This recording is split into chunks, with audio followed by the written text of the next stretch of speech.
Hi sir. ഇന്നലത്തെ meditation ചെയ്തുകൊണ്ടിരിക്കുമ്പോഴേ എനിക്കൊരു ശത്രു അല്ല അത്, പക്ഷേ ശത്രുവായി മാറി. പിന്നെ എൻ്റെ കൊച്ചിനെ പഠിപ്പിക്കാൻ വേണ്ടിയിട്ട് ഒരുപാട് പൈസയൊക്കെ ഞാൻ കടം വാങ്ങിച്ച ആളാണ്. പക്ഷെ അതൊക്കെ മുതലെടുത്തിട്ട് 8 ലക്ഷം രൂപ വാങ്ങിയ ഞാൻ എനിക്ക് അത് 15 ലക്ഷമായിട്ട് തിരിച്ചു കൊടുക്കേണ്ടി വന്നു. അതും കൊച്ചിൻ്റെ കല്യാണം ഡേറ്റ് ഫിക്സ് ചെയ്തിരിക്കുന്ന സമയത്ത്. അപ്പോൾ അത് എന്നെ ഒരുപാട് വറി ചെയ്ത ഒരു സംഭവമായിരുന്നു. ഒരുപാടെന്ന് പറഞ്ഞാൽ ഇപ്പോൾ 9 വർഷം കഴിഞ്ഞെങ്കിലും ഒട്ടും മറക്കാൻ പറ്റാതെ മനസ്സിനകത്ത് ഇങ്ങനെ പലപ്പോഴും ലെറ്റ്സ് ഗോ പറഞ്ഞു ലെറ്റ്സ് ഗോ പറഞ്ഞു ലെറ്റ്സ് ഗോ പറഞ്ഞ് ചെയ്തുകൊണ്ടിരുന്ന ഒരു സംഭവം. പക്ഷെ ഇപ്പം എൻ്റെ മനസ്സിലില്ല, ഞാനത് മനസ്സിലാക്കി കളഞ്ഞു. ഇന്നലെ സാറ് പറയുമ്പോൾ ഹോപ്പിനോപ്പിനോയിൽ ഞാൻ ആ പുള്ളിക്കാരനാണ് വിചാരിച്ച് ചെയ്തത്. കാരണം ഒരു കാലത്ത് ഭയങ്കര കൂട്ടായിരുന്നു. ഒരു എല്ലാ കാര്യത്തിലും ഒരുമിച്ചായിരുന്നു. പക്ഷേ വളരെ ചതിച്ചുകൊണ്ട് തന്നെ വളരെ പബ്ലിക്കായിട്ട് ചീറ്റ് ചെയ്ത് പോയത് ജീവൻ തന്നെ മാറ്റിമറിച്ചൊരു സംഭവമായിരുന്നു. മോള് MBBS കംപ്ലീറ്റ് ചെയ്തു, MD കഴിഞ്ഞു. അവൾ റെയിൽവേയിൽ ഡോക്ടറായിട്ട് ജോലി ചെയ്യുന്നു, ഇപ്പം MD ആണ്.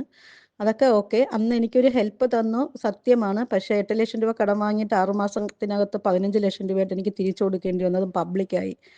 ഒരു സ്ത്രീ എന്ന നിലയിൽ വളരെ അധികം ചീറ്റ് ചെയ്യപ്പെട്ട ഒരു കേസായിരുന്നു. അത് ചത്താലും മറക്കില്ല എന്നുള്ളൊരു സംഭവമായിരുന്നു എനിക്ക് എന്നിലുണ്ടാക്കിയ മുറിവ്. പക്ഷെ അതൊക്കെ പോയി, ഞാൻ കളഞ്ഞു, അത് ഒഴിവാക്കി.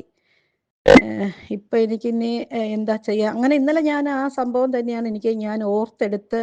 എൻ്റെ മനസ്സിലില്ല ഇപ്പം അങ്ങനെയൊന്ന്. പക്ഷെ എനിക്ക് ആ മെഡിറ്റേഷനിൽ എനിക്കതൊന്നും കാണാൻ കഴിഞ്ഞില്ല കേട്ടോ. ഞാൻ അയാളെ രൂപവും മനസ്സിലൊക്കെ മനസ്സിനകത്ത് ഓർത്ത് വിചാരിച്ചൊക്കെ ചെയ്തെങ്കിലും എനിക്കതൊന്നും കാണാൻ പറ്റിയില്ല. ഞാൻ കണ്ടത് ഒരു അമ്പലവും, അമ്പലത്തിൽ ഇങ്ങനെ തറ്റെടുത്തിട്ടുള്ള കുറേ സ്വാമിമാർ അങ്ങോട്ടും ഇങ്ങോട്ടും. ഞാൻ കിടന്നാണ് ചെയ്തത്, ഉറങ്ങിപ്പോയതൊന്നും അല്ല. പക്ഷെ മൈൻഡ് കുറേ നേരം ഇങ്ങോട്ടോ പോയി.